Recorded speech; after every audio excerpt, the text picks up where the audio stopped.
Ce shiur, qui sera peut-être un mini-shiur, est dédié à l'élévation de l'âme de Hana Bat Léa Zochana Levracha. Question de Jonathan.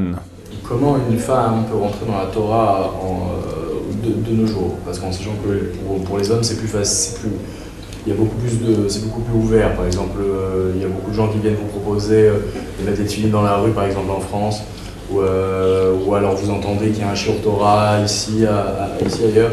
Et qu'une femme, si elle est loin, alors elle est loin. Elle n'a pas le choix, à moins qu'elle tombe sur votre site.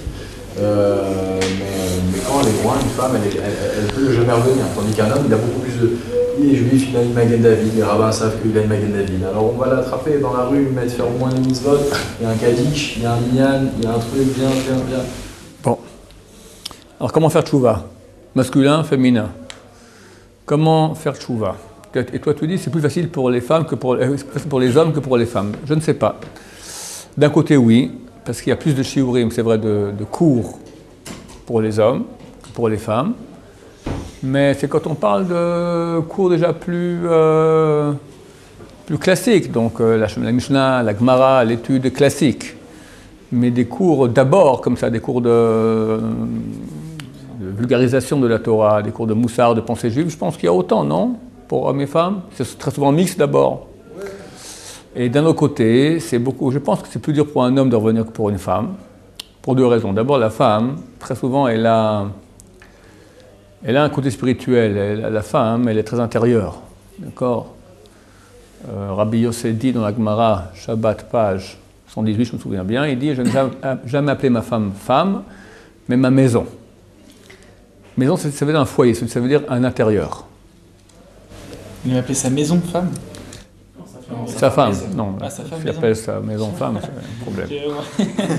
Il appelle sa femme sa maison, d'accord? Ma maison. Maintenant, le mot maison en hébreu se dit bet, bait, bet, la maison de. C'est la lettre bet.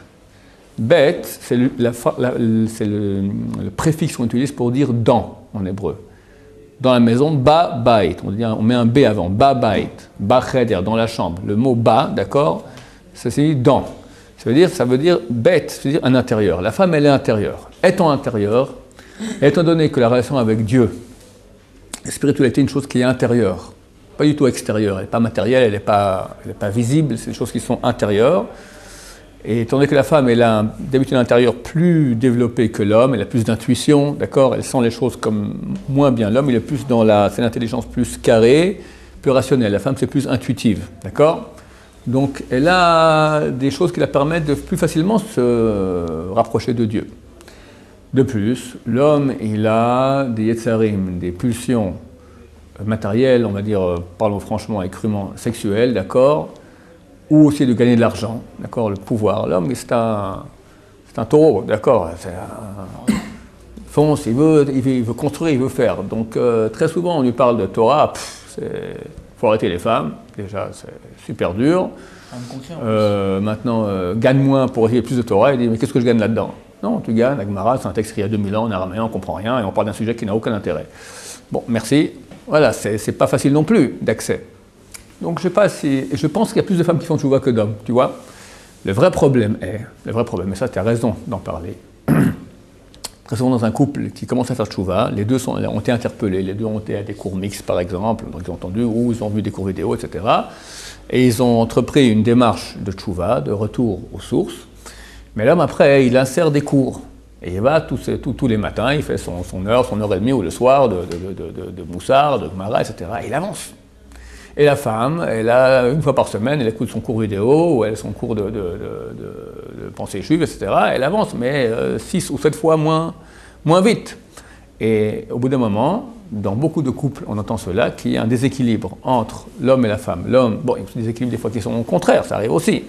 D'accord, mais si les deux ont commencé en même temps avec un désir égal d'avancer, il y a un déséquilibre qui s'installe au bout d'un moment parce qu'il faut comprendre que l'avance, c'est ça le grand principe.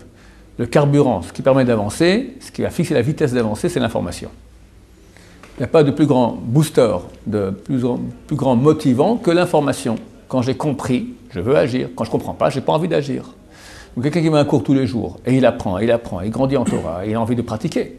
il vient voir sa femme. Sa femme, qu'est-ce qu'elle fait? Elle est dans la maison, elle écoute la radio, elle s'occupe des enfants, elle, je ne sais pas qu'est-ce qu'elle fait, d'accord, elle ne fait pas de la Torah.